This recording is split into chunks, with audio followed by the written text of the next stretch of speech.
Hello friends, welcome back to my new video. और आज फिर से मैं आपके लिए EORO की सीरीज में नेक्स्ट वीडियो लेकर आई हूँ।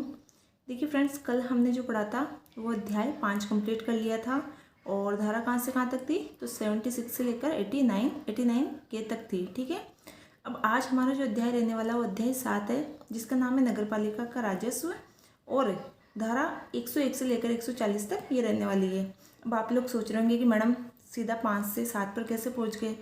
तो अध्याय 6 जो है हमारे सिलेबस में नहीं है। ठीक है, अध्याय 6 हमारे सिलेबस में नहीं है, सीधा हमारे अध्याय 7 जो है सिलेबस में। मैंने आपको बताया था कि जो 17 अध्याय, 6 अनुसूची और 344 धाराएं हैं वो पूरी हमारे सिलेबस में नहीं है। जो है वो मैं आपको पढ़ा रही हूँ। ठीक है, तो चलिए स्टार्ट करते हैं हम। इससे पहले हमने जो कल पढ़ा था उसको एक बार शॉर्ट में देख लेते हैं। हमने देखो कल नगरपालिका वित्त और नगरपालिका निधि का देखा था। ठीक है, हमने देखा था कि नगरपालिका का वित्त है, उसमें पहली ही धारा है 76। तो उसमें राज्य वित्त आयोग जो किसके लिए कार्य करेगी, नगरपालिकाओं के लिए, उसके गठन और उसकी कुछ सिफारिशों का उल्लेख है।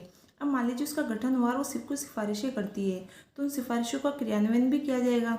और जब उनका क्रियान्वयन किया जाएगा तो सरकार क्या करेगी, राज्य सरकार जो है नगरपालिकाओं को वित्तीय सहायता प्रदान करेगी। अब वो वित्तीय सहायता देगी, पैसे देगी, तो कहाँ जमा करेंगी, नगरपालिका की निधि में। और नगरपालिका का निधि में जब वो उसको जमा करते हैं तो उसका किस प्रकार से उपयोग करेंगे, कहाँ कहाँ उपयोग करेंगे, वो 80 में है। अब देखिए उसका उपयोग जो है, वैसे तो जो नगरपालिका का अपना वार्षिक बजट बनाती है उसके अनुसार जो योजनाएं होती है उसी में ही नगरपालिका निधि का उपयोग होता है। लेकिन कुछ ऐसी चीज़ें भी है जिनका बजट में उल्लेख नहीं हो, जो आकस्मिक होती है, उसमें भी नगरपालिका की निधि का उपयोग किया जा सकता है, नगरपालिका निधि से भुगतान किया जा सकता है। इसके अतिरिक्त काम कर सकती है कि लोक हित में नगरपालिका के निधि से अस्थायी भुगतान भी किया जा सकता है, मैंने बताया था आपको। इसके अलावा नगरपालिका अपनी सीमा से बाहर भी उस नगरपालिका निधि से व्यय कर सकती है। और कुछ विशिष्ट प्रायोजन भी हो सकते हैं जिसके लिए नगरपालिका निधि का उपयोग किया जा सकता है। फिर मैंने आपको 85 में बताया था लेखाओं का प्रचालन यानी कि संचालन। और जो लेखाएं बनाई जाती है उसमें मान लीजिए किसी एक लेखा या किसी एक कैटेगरी यानी कि एक योजना का कोई अधिशेष धन बच गया है तो फिर उसका उपयोग किसी दूसरे लेखा के अंदर किया जाएगा। लेकिन इसमें भी एक चीज़ मैंने बताई थी कि जो वाणिज्यिक लेखा होता है उसका सामान्य लेखा में उपयोग नहीं किया जा सकता है। ठीक है, और इसके बाद मैंने आपको बताया था कि नगरपालिका क्या करती है, अपना वार्षिक बजट या जो है उसका प्राक्कलन तैयार करती है। अपना जो वार्षिक बजट बनाती है उसका प्राक्कलन तैयार करती है। ठीक है, और फिर उसको मंजूरी 88 में, 87 में तो बजट का प्राक्कलन तैयार करती है, 88 में उसको मंजूरी दी जाती है। और 89 में क्या है, उस अनुदान में परिवर्तन भी किया जा सकता है।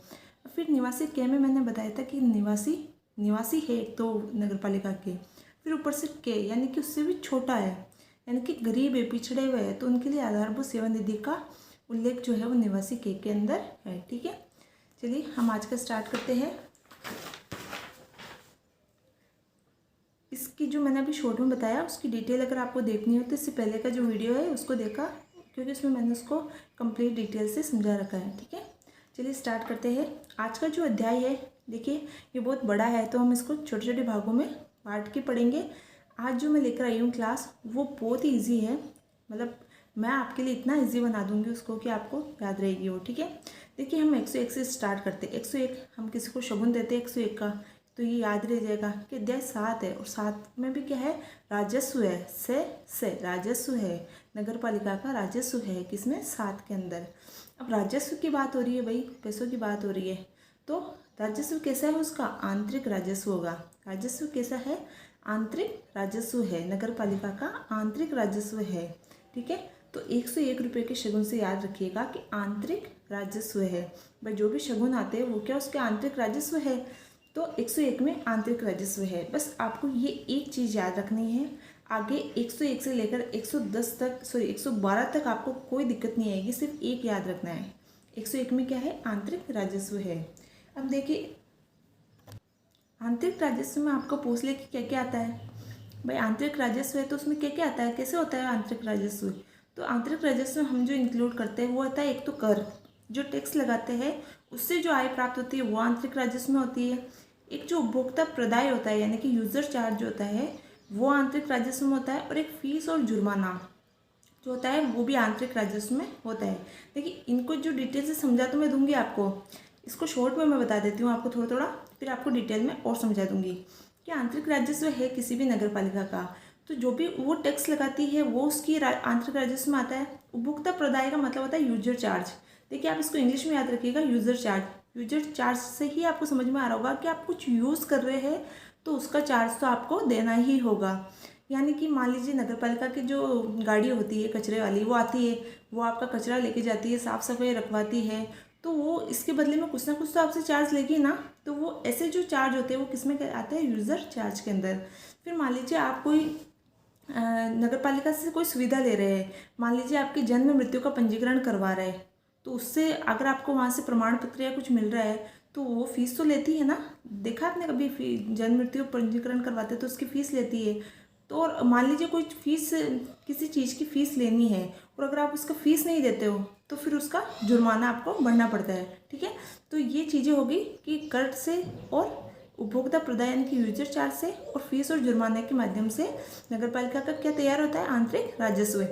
फिर उसके बाद में क्या है कि कर भी दो प्रकार के होते हैं। एक तो बाध्यकारी कर होते हैं जो आपको देना ही देना है, और कुछ अन्य कर होते हैं, कुछ अन्य कर भी होते हैं। ठीक है, बाध्यकारी कर तो क्या होता है कि देने ही देने, नहीं देंगे तो आपके ऊपर उसका वो क्या लगेगा, फाइन लगेगा यानी कि जुर्माना लगेगा। और कुछ छोटे छोटे अन्य कर भी होते हैं। ठीक है, इसके बाद में आगे साथ में है कि कुछ इतने सारे कर दे रहे हैं आप, वो सारे आंतरिक राजस्व में जा रहे हैं, तो कुछ छूट भी तो मिलेगी आपको।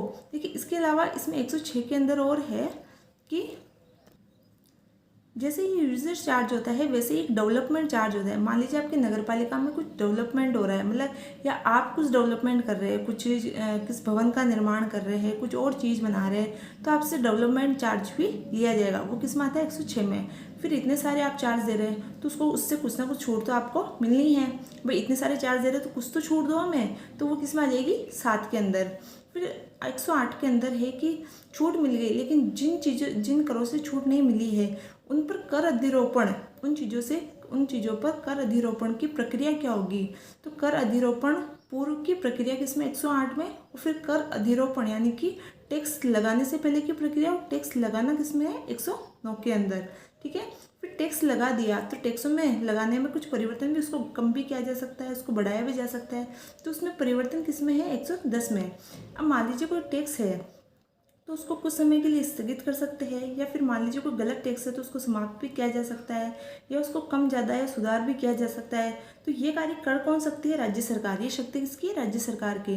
तो कर स्थगित, समाप्त या सुधार करने की राज्य सरकार की शक्ति किसमें, 111 में। और 112 में यही कार्य करने की शक्ति नगर पालिका की भी है। यानी कि कर स्थगित करने, समाप्त या सुधार की शक्ति राज्य सरकार की 111 में, और कर स्थगित, समाप्त और सुधार की शक्ति नगर पालिका की 112 के अंदर। देखिए बहुत ही शॉर्ट में है, अब मैं आपको फटाफट से ये चीज़ समझा देती हूँ। आपको सारे आर्टिकल 101 से लेकर 112 तक याद हो जाएंगे। मैंने बताया कि 101 के अंदर आंतरिक राजस्व आता है। आंतरिक राजस्व के अंदर 3 चीज़ें आती है। ये क्वेश्चन बिल्कुल एज इट इज़ पूछा जा सकता है कि आंतरिक राजस्व में निम्न में से क्या शामिल नहीं है। 3 तो ये दे देंगे और चौथा दे देंगे विकास प्रदाय यानी कि डेवलपमेंट चार्ज। तो कौन सा नहीं है, विकास प्रदाय इसके अंदर 3 के अंदर नहीं आता है। तो आंतरिक राजस्व के अंदर 3 चीज़ें आती है, एक तो कर आता है, टैक्स आते हैं, फिर कुछ यूजर चार्ज आते हैं और फिर फीस और जुर्माना आता है। कर भी 2 प्रकार के होते हैं, बाध्यकारी कर और अन्य कर। इसके अलावा एक अन्य कर होता है विकास प्रदाय डेवलपमेंट चार्ज, वो इसके आंतरिक राजस्व में शामिल नहीं है। तो देखिए 101 में आंतरिक राजस्व हो गया, 102 में बाध्यकारी कर आ जाएगा। 102 में कर के 2 पार्ट बांटे ना हमने, तो 102 में बाध्यकारी कर आ जाएगा, 103 में अन्य कर आ जाएगा, 104 में यूजर चार्ज आ जाएगा, 105 के अंदर फीस और जुर्माना आ जाएगा। फिर उपभोक्ता प्रदाय से एक छोड़कर एक याद रखिएगा, विकास प्रदाय यानी कि डेवलपमेंट चार्ज 106 में आएगा, क्योंकि आंतरिक राजस्व में नहीं है। तो आंतरिक राजस्व आपको सिर्फ 105 तक याद रखना है, 106 में क्या आ जाएगा, डेवलपमेंट चार्ज। फिर मैंने आपको बताया कि इतने सारे कर दे रहे तो कुछ तो छूट दो, तो 7 तो लेने दो हमें, 7 तो लेने दो हमें, कुछ छूट दो। तो 107 में कुछ छूट आ जाएगी। इसके बाद में 108 में कि आप टैक्स लगा रहे हो तो उसकी प्रक्रिया क्या होगी, तो वो 108 में आ जाएगी।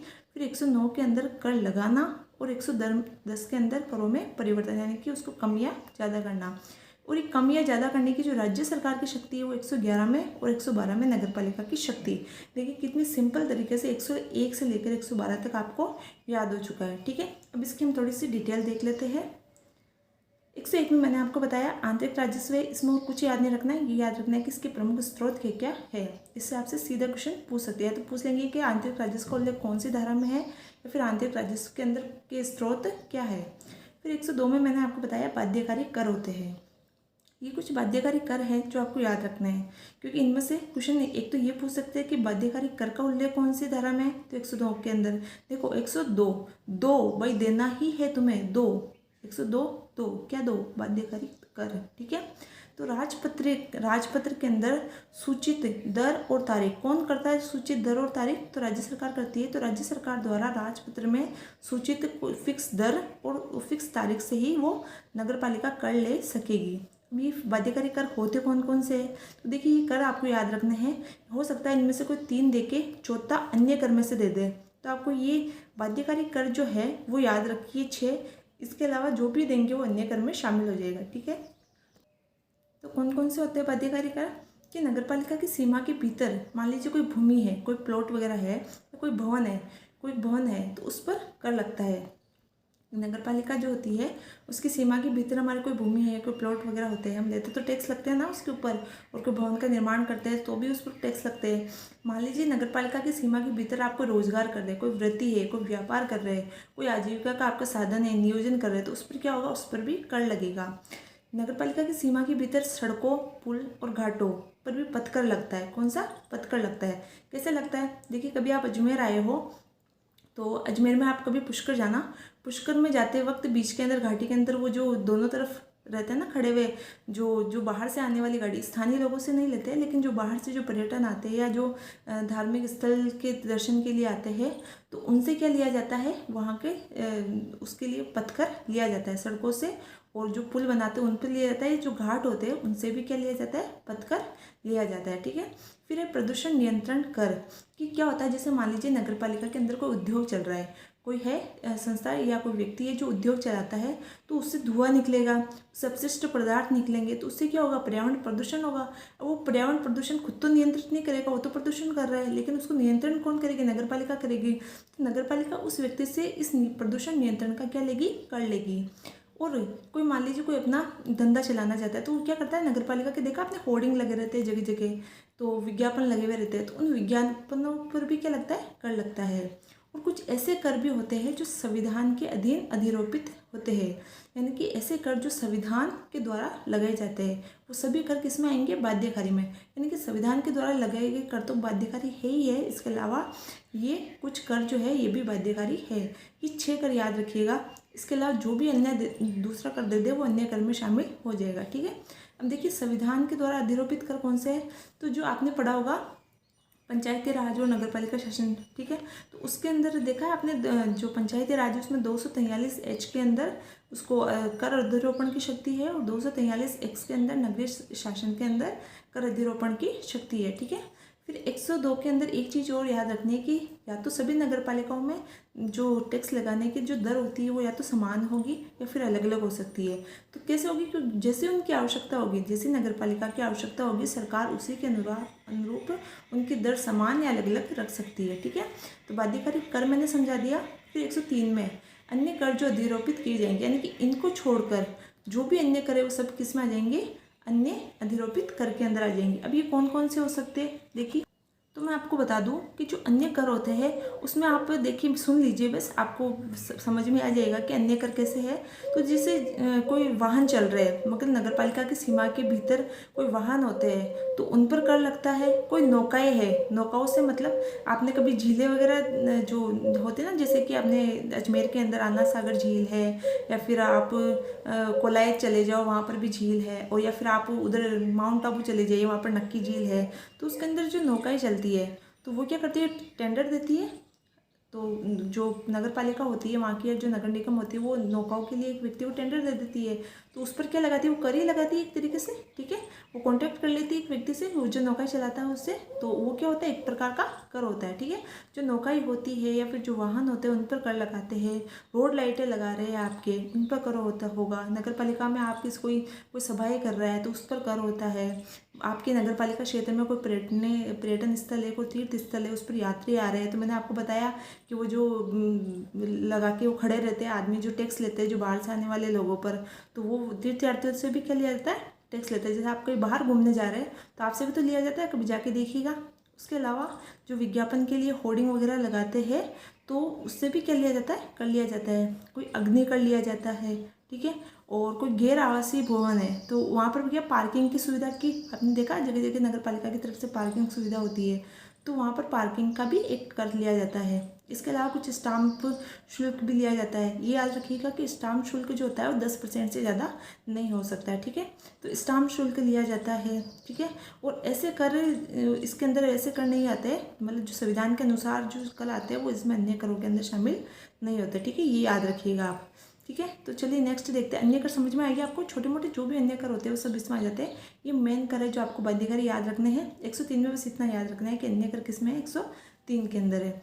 फिर 104 में याद रखना है कि उपभोक्ता प्रभार उगाने, देखिए शब्द आ जाए वहाँ पर तो देखिए घबराइएगा मत। उगाने का मतलब क्या था, उगाने का मतलब होता है वसूलने की शक्ति। तो उपभोक्ता प्रभार उगाने यानी कि वसूलने की शक्ति किसमें, 104 के अंदर। तो देखिए चार के अंदर क्या है, उपभोक्ता प्रभार। तो इसमें क्या आ जाएगा, उपभोक्ता प्रभार से क्या मतलब है आपका, तो उपभोक्ता प्रभार से मतलब है कि यूज़र चार्ज। एक व्यक्ति नगर पालिका की किसी सुविधाओं का यूज़ कर रहा है, नगर पालिका के अंदर रहते हुए, नगर निगम नगर परिषद के अंदर रहते हुए वो किसी सुविधा जो नगर पालिका उसे दे रही है उसका यूज़ कर रहा है तो उस पर यूज़र चार्ज लगेगा। कैसे कैसी चीज़ों का यूज़ कर रहा है कि सरकार के पूर्व, पहली बात तो सरकार के ये लगाया कैसे जा सकता है, तो इसके लिए सरकार से पूर्व अनुमोदन लेना होगा और सरकार जो निर्धारित करेगी वही दर से वो टैक्स लेंगे इस पर, ठीक है। ये चीज़ याद रखनी है। अब देखिए ये भी आपको समझ में आ जाएगा। मैंने आपको थोड़ी देर पहले बताया कि आप अगर नगर निगम या नगर परिषद या नगर पालिका के ऐसे क्षेत्र में रहते हैं तो वहाँ पर रोज़ वो गाड़ी आती होगी कचरे वाली, ठीक है ना, आप उसमें कचरा डालते हैं तो उसका भी क्या लिया जाता है, आपसे चार्ज लिया जाता है। आपके लिए नालियाँ बनाई जाती है नगर पालिका की ओर से, तो उसके भी जल निकासी का भी चार्ज लिया जाता है, मल वहन का भी चार्ज लिया जाता है, कोई ठोस अपशिष्ट प्रबंध है उसका भी चार्ज लिया जाता है, आपके वहाँ पर पार्किंग की सुविधा है उसका भी चार्ज लिया जाता है। मान लीजिए आपको घर बना रहे हैं, पुराना गिरा के नया घर बना रहे हैं तो उसका जो मलबा वगैरह होता है वो कहाँ जाता है, वो नगर पालिका उस मलबे को वहाँ से हटाती है तो उसका भी क्या लेती है, वो चार्ज लेती है। तो ये सब किस में आ जाएंगे कि अगर कोई उपभोक्ता को यूज़ कर रहा है तो उसका चार्ज किस में है, 104 के अंदर है। फिर 105 में है फीस और फाइन, यानी कि फीस और जुर्माने की उगाही की शक्ति यानी कि वसूलने की शक्ति। कि 105 में क्या है, फीस और जुर्माना। फीस, सबसे पहले फीस देख लें कि मान लीजिए आप कोई भवन का निर्माण कर रहे हैं तो उसकी मंजूरी लेते हैं तो उसके लिए भी आपको फीस देनी होती है। और जैसे अगर मान लीजिए कोई आपका भवन निर्माण हो गया उसका आप प्रमाण पत्र लेते हैं तो उसकी फीस भी आपको देनी होती है। और कोई मान लीजिए आपकी भूमि है, कोई आवासीय भूमि है, उसको गैर आवासीय भूमि में आपको कन्वर्ट करवाना है तो उसकी फीस भी आपको देनी पड़ती है, ठीक है। और कोई नगर पालिका के अंदर कोई छोटे मोटे जो भी आप कार्यकलाप कर रहे हैं, मान लीजिए कोई अपनी आजीविका चलाने के लिए वृत्ति को ठेला लगा रहे हैं, जैसे गोलगप्पे का ठेला लगा रहे हैं, आइसक्रीम का ठेला लगा रहे हैं, तो वो ठेले यूं ही तो खड़े नहीं रहते ना। नगर पालिका क्षेत्र में देखिए बहुत सारे ठेले लगाते हैं, तो क्या वो यूं ही लगा लेते हैं, नहीं, उनको नगर पालिका की तरफ से एक हर महीने पर्ची दी जाती है, ठीक है ना, उसका उनसे कर वसूला जाता है उस चीज़ का, तभी वो क्या करते हैं, ठेले लगा पाते हैं। और मान लीजिए कोई आप नलकूप करवा रहे हैं तो उसके लिए भी आपको कर देना या फीस देनी पड़ती है। कोई विज्ञापन करवा रहे हैं आप तो उसका भी आपको क्या देनी पड़ेगी, फीस देनी पड़ेगी। अब इन सब की अगर आपने फीस नहीं दी तो आप पर क्या लगेगा, जुर्माना लगेगा। तो 105 में क्या जाएगा, फीस और जुर्माने की शक्ति। फिर 106 में मैंने आपको याद करवाया था कि ये 5 तक तो सारे किस में आते थे, आंतरिक राजस्व में आते थे। फिर 106 से लेकर 6 से अलग है तो विकास प्रभार यानी कि डेवलपमेंट चार्ज, यानी कि कोई डेवलपमेंट हो रहा है तो उसका चार्ज किस में आ जाएगा, 106 के अंदर। अब डेवलपमेंट कैसा सर, कि भाई 14 मीटर, मान लीजिए कोई नगर पालिका क्षेत्र है तो 14 मीटर से ऊंची भवन है, 14 मीटर से ऊंची कोई भी भवन है, अगर वो आवासीय है, आवासीय से क्या समझ में आ रहा है, जैसे कोई फ्लैट वगैरह बनाते हैं, विला, कोई फ्लैट बनाते हैं, विला बनाते हैं, तो अगर वो 14 मीटर से ऊंचा है, या फिर कोई गैर आवासीय, कोई मॉल बनाते हैं, कोई बड़े बड़े ऑफिस बनाते हैं, तो उन पर भी, उनके निर्माण पर क्या लिया जाएगा, कर लिया जाएगा अगर वो 14 मीटर से ऊंचे है। और कोई पहले से ही बना हुआ है और आप उसको मतलब कोई जैसे कि 3 मंजिल का कोई भवन बना हुआ है, आप उसको करके 5 मंजिल का कर रहे हैं। पहले से कोई बना हुआ है, आप उसको क्या कर रहे हैं, 5 मंजिल कर रहे हैं, यानी कि विद्यमान क्षेत्र में विकास कर रहे हैं, उसके 2 मंजिल और बना रहे हैं। या फिर कोई 3 मंजिल का उसको तोड़ फोड़ के आप एक नया 5 मंजिल का बना रहे हैं, उसको पुनर्विकास करवा रहे हैं उसका, तो उस पर भी क्या लिया जाएगा, आपसे डेवलपमेंट चार्ज लिया जाएगा। इसके अलावा डेवलपमेंट चार्ज जो है वो पृथक लेखा, मतलब क्या है कि डेवलपमेंट चार्ज के लिए पृथक लेखा हो, यानी कि एक जो डेवलपमेंट चार्ज होता है उसके लिए एक पृथक अकाउंट होना चाहिए और उस अकाउंट से किसी भी अन्य प्रयोजन में उपयोग नहीं किया जाएगा, यानी कि उस अकाउंट का यूज़ सिर्फ डेवलपमेंट चार्ज के लिए किया जाएगा, किसी भी अन्य प्रयोजन में उपयोग नहीं किया जाएगा। ठीक है, ये चीज़ याद रखिएगा। 107 में मैंने आपको बताया कि बस करो यार, हम तो थक ही गए, 101 से लेकर 106 तक तुम सिर्फ कर ही लगाए जा रहे हो, तो थोड़ी सांस तो लेने दो। 107 में क्या है, सांस लेने दो भाई, हमें अब थोड़ी छूट भी दो। तो करारोपण से क्या है, छूट 107 के अंदर है। अब देखिए कैसी छूट है, कौन कौन से करों पर आपको छूट मिलेगी। तो देखिए, नगर पालिका की जो संपत्ति होती है, नगर पालिका की अगर खुद की संपत्ति है तो हम काहे का चार्ज दे भाई। नगर पालिका की खुद की संपत्ति है या राज्य सरकार की खुद की संपत्ति है या फिर केंद्र सरकार की खुद की संपत्ति है, तो उस पर हम किसी भी प्रकार का कोई भी टैक्स नहीं देंगे, यानी कि हमसे कोई टैक्स नहीं लिया जाएगा। या फिर कोई सार्वजनिक पूजा स्थल है तो उस पर भी किसी प्रकार का कोई टैक्स नहीं लिया जाता है। ठीक है, तो नगर पालिका की भूमि राज्य सरकार, केंद्र सरकार या पूजा स्थल की कोई भूमि, उस पर टैक्स से छूट है। लेकिन इसमें भी कुछ अपवाद है। अपवाद तो हर जगह है। इसमें क्या अपवाद है कि राज्य सरकार की जो संपत्ति होती है, अगर उसका यूज़ जो है वो लोक हित में हो रहा है, उसका यूज़ लोक हित में हो रहा है तो हमसे टैक्स नहीं लिया जाएगा। लेकिन उसका यूज़ अगर लाभ के उद्देश्य से हो रहा है तो उसके अंदर टैक्स लिया जाएगा। ये अपवाद याद रखिएगा कि उसका लोक हित में यूज़ हो रहा है तो टैक्स नहीं लगेगा, और लाभ के उद्देश्य से अगर यूज़ हो रहा है तो उस पर टैक्स लगेगा। ठीक है, फिर आता है केंद्र सरकार की संपत्ति। केंद्र सरकार की जो संपत्ति होती है उस पर चार्ज नहीं लगता है, लेकिन अगर संविधान लागू होने से पूर्व, यानी कि 26 जनवरी 1950 से पूर्व अगर उस पर टैक्स लगता था तो वो टैक्स बाद में भी लगेगा, भले वो केंद्र सरकार की संपत्ति है, लेकिन अगर संविधान लागू होने से पहले लगता था तो बाद में भी लगेगा, नया कोई टैक्स नहीं लगाया जाएगा। ठीक है, लेकिन संविधान लागू होने से पूर्व उस पर कोई टैक्स लगता है, अभी लगना चाहिए, लेकिन संविधान लागू होने से पूर्व उसमें छूट थी तो वो छूट बाद में भी जारी रहेगी। ठीक है, ये चीज़ याद रखनी है। फिर हम 108 देख लेते हैं। 108 में मैंने आपको बताया था कि प्रक्रिया है। 108 में अब कर है, जिनसे छूट मिल गई वो तो ठीक है, जिन पर छूट नहीं है तो फिर उस पर कर किस प्रकार लगाया जाएगा। तो कर अधिरोपण से पूर्व की प्रक्रिया क्या होगी, वो किस में है, 108 के अंदर। सबसे पहले देखिए इसका प्रारूप तैयार करेंगे। प्रारूप से क्या मतलब है कि वो टैक्स किस व्यक्ति या किस संस्था पर लगना है और किस दर से लगना है। तो पहले तो उसका प्रारूप तय करेंगे, फिर प्रारूप तय करने के बाद में उसका पब्लिक नोटिस जारी करेंगे। पब्लिक नोटिस जारी जो करेंगे वो प्रथम अनुसूची के अनुसार होगा। पब्लिक नोटिस जारी करेंगे वो किसके अनुसार होगा, प्रथम अनुसूची के अनुसार होगा। अब जब पब्लिक नोटिस जारी करेंगे तो उस पर अगर किसी व्यक्ति या किसी संस्था को कोई आपत्ति है उस कर पर, उस कर से उसकी दर को लेकर या उस कर को लेकर कोई आपत्ति है, तो 90 दिन के अंदर राज्य सरकार को अपनी आपत्ति क्या करवा सकता है, दर्ज करवा सकता है। जब राज्य सरकार को अपनी आपत्ति दर्ज करा देता है तो नगर पालिका क्या करती है, उस आपत्ति को या तो वो सीधा सीधा अस्वीकार कर सकती है, या फिर उसको लगता है कि नहीं वो आपत्ति जो है वो जायज़ है तो उसको स्वीकार कर सकती है और उस पर एक जांच कमेटी बिठा सकती है। फिर जांच कमेटी उस पर अपनी रिपोर्ट देती है और उस रिपोर्ट के द्वारा हो सकता है कि वो उस रिपोर्ट में कुछ संशोधन करने को कह दे, या फिर वो कह दे कि नहीं जो टैक्स लगाया वो ठीक है, तो उसको जो का त्यों ही उसको क्या कर देती है, उसका विज्ञापन जारी करती है, यानी कि रिपोर्ट के आधार पर वो संशोधित या वैसा ही कर का विज्ञापन जारी कर देगी। ठीक है, फिर 109 में क्या है, ये तो पूर्व की प्रक्रिया है, पूर्व की प्रक्रिया पूरी हो गई तो अब क्या करेंगे, हम कर लगा देंगे। तो 109 में क्या है, कर लगाने की शक्ति। तो कर का अधिरोपण करना किस में है, 109 में। अब एक चीज़ आपको याद रखनी है, इससे क्वेश्चन बहुत इंपॉर्टेंट क्वेश्चन बन सकता है कि नगर पालिका किस किस तारीख को कर लगा सकती है। तो हर कभी नगर पालिका ऐसा नहीं आज मेरा मन कर गया तो कर लगा दिया। नगर पालिका हमेशा एक फिक्स तारीख को ही कर लगाती है। नगर पालिका 1 जनवरी को, फिर इसके 3 महीने बाद 1 अप्रैल को, फिर इसके 3 महीने बाद 1 जुलाई को, फिर इसके 3 महीने बाद 1 अक्टूबर को। ये फिक्स तारीख होती है। इसी दिन अगर उसको कोई नया टैक्स लगाना है तो इसी दिन लगा सकती है। इसके अंदर जो सबसे अच्छी तारीख मानी जाती है वो 1 अप्रैल मानी जाती है। देखिए वित्तीय वर्ष जो होता है आपको पता है 1 अप्रैल से लेकर 31 मार्च तक होता है।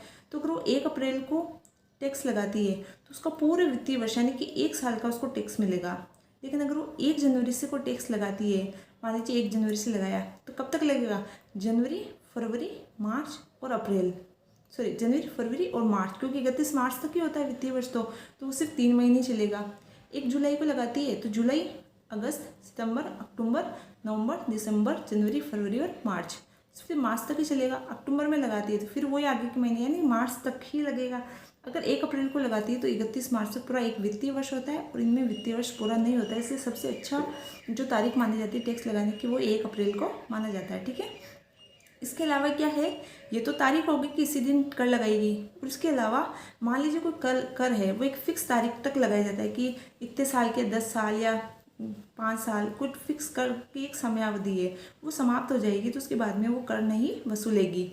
लेकिन अगर समयावधि समाप्त हो गई, मान लीजिए कर बकाया है, फिर भी उसको क्या वसूला जाएगा, मतलब कर अगर बकाया है तो उसको वसूला जाएगा। ठीक है, फिर 110 में मैंने आपको बताया था कि हमने कर के अधिरोपण की प्रक्रिया देख ली, कर अधिरोपण कर दिया, लेकिन अधिरोपण करने के बाद क्या हम उसमें कोई परिवर्तन कर सकते हैं? बिल्कुल कर सकते हैं। तो करों में परिवर्तन की प्रक्रिया किसमें है? 110 में। ये प्रक्रिया 108 और 109 के समान ही होगी। फिर 110 के अंदर मैंने आपको बताया कि कर को स्थगित भी कर सकती है, प्रतिषेध भी कर सकती है। प्रतिषेध का मतलब समाप्त, आपने रिट पढ़ी थी ना, उसमें प्रतिषेध रिट थी, यानी कि उसको समाप्त करना, तो प्रतिषेध यानी कि समाप्त भी कर सकती है, उसमें कुछ सुधार भी कर सकती है। तो इस शक्ति किसकी है? ये शक्ति है राज्य सरकार की। किसकी है? राज्य सरकार की। यानी कि कर को स्थगित, प्रतिषेध या सुधार करने की शक्ति राज्य सरकार की। और इसके अलावा 111 में तो राज्य सरकार की शक्ति है, और ये शक्ति 112 में किसकी? नगर पालिका की। आई होप आपको इजी वे में, मैंने बिल्कुल इजी वे में समझाया है। आप जो इसके आगे आगे का फॉर्मेट जो मैंने आपको समझाया था, बस ये इतना सा फॉर्मेट याद रखेंगे ना, आपको सारी चीज़, आपको ये आर्टिकल यूकीयू 101 से लेकर 112 तक याद हो चुके होंगे। ठीक है, एक बार फिर से हम इसको एक बार शॉर्ट में देख लेते हैं। मैंने अब तक आपकी जो पढ़ाई है वो देख लेते हैं। तो देखिए, हमने देखा था 101 के अंदर आंतरिक राजस्व, फिर 102 के अंदर बाध्यकारी कर, 103 में अन्य कर, 104 में यूजर चार्ज, और 105 के अंदर फीस या जुर्माना। 105 तक ये सारी चीज़ें ये आंतरिक राजस्व में शामिल हो जाएगी। 106 के अंदर एक डेवलपमेंट चार्ज अलग से है। ठीक है, फिर इतने सारे कर लगा रहे तो हमें कुछ छूट तो दो, छूट दे दी, लेकिन जिनसे छूट नहीं मिली उन पर कर लगाया जाएगा, तो उसकी प्रक्रिया है। फिर उसके बाद में कर लगा दिया जाएगा, उसके बाद में करों में परिवर्तन भी कर सकते हैं, और ये सब परिवर्तन करने की शक्ति राज्य सरकार की, और उसके बाद में नगर पालिका की शक्ति। इतनी सी शॉर्ट चीज़ है, बस मैंने आपको थोड़ा सा समझाया, इसलिए वीडियो लंबा बनाया, बाकी इतनी शॉर्ट ही, बस ये जो इंपॉर्टेंट है वो इतना ही है। इससे अगर क्वेश्चन पूछा जाएगा तो सीधा सीधा पूछा जाएगा कि किस धारा में क्या चीज़ है। ठीक है, आई होप आपको ये वीडियो पसंद आया होगा, और अगर आपको वीडियो पसंद आए तो प्लीज़ इसको लाइक, शेयर और सब्सक्राइब करना। ठीक है, और मिलते हैं फिर नेक्स्ट वीडियो में। Thank you.